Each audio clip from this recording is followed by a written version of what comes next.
we back.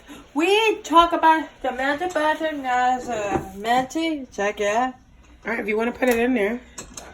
Boil it carefully. So you season it with all the seasons that we talked about. Some fresh thyme, Italian seasoning, garlic powder, basil, parsley. No pepper and no salt yet. She's going to do that last because she wants to make sure she has the right consistency. So she's going to mix it all up first.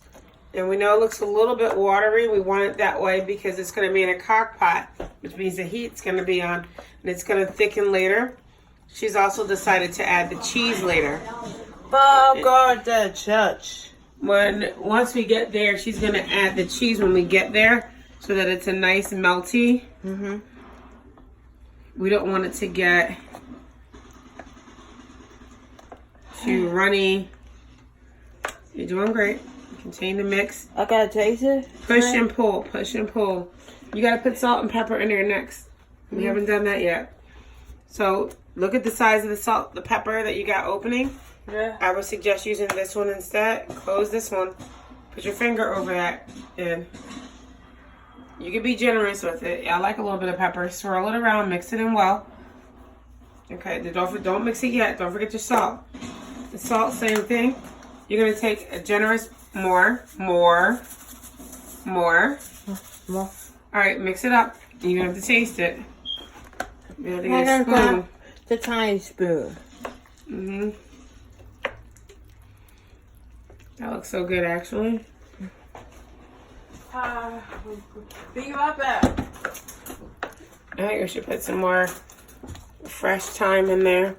Even though we don't have any rosemary, those two things go together so well. I like her rustic mashed potatoes. I don't like putting them in the food processor. I don't like them being too smooth. But look at that. I got taste if they can stand up on their own, it's a good consistency. Okay. More salt? It's okay. Okay. Tastes good.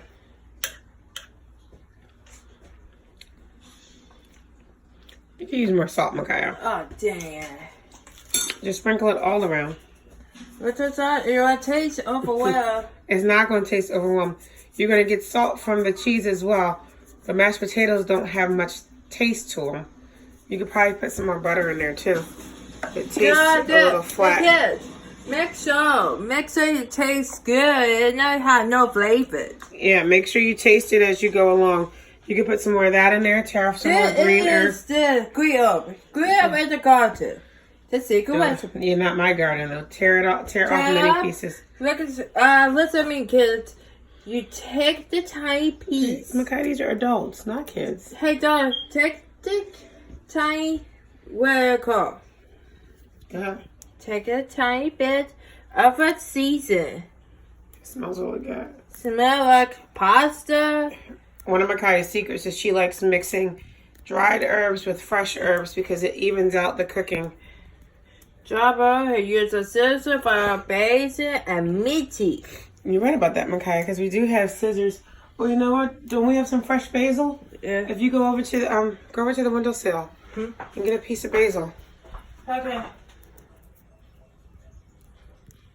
She's got a good point. We do have some fresh basil.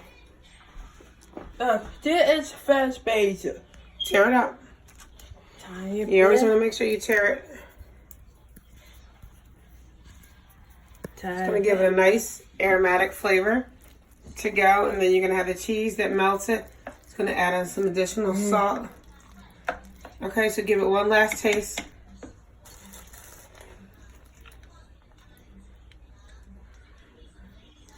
Just go. All right, and that is how you make it. Our mashed potatoes. Thank you. What kind of cheese are you going to add? Hold up the back. This. That says mozzarella and cheddar cheese mix. Yeah. So you're going to add that in later on. So it gets all nice and melty. Thank you. Thank you. Hit the like, subscribe button before we have next stupid. So try it. See you later. Happy and fun apple.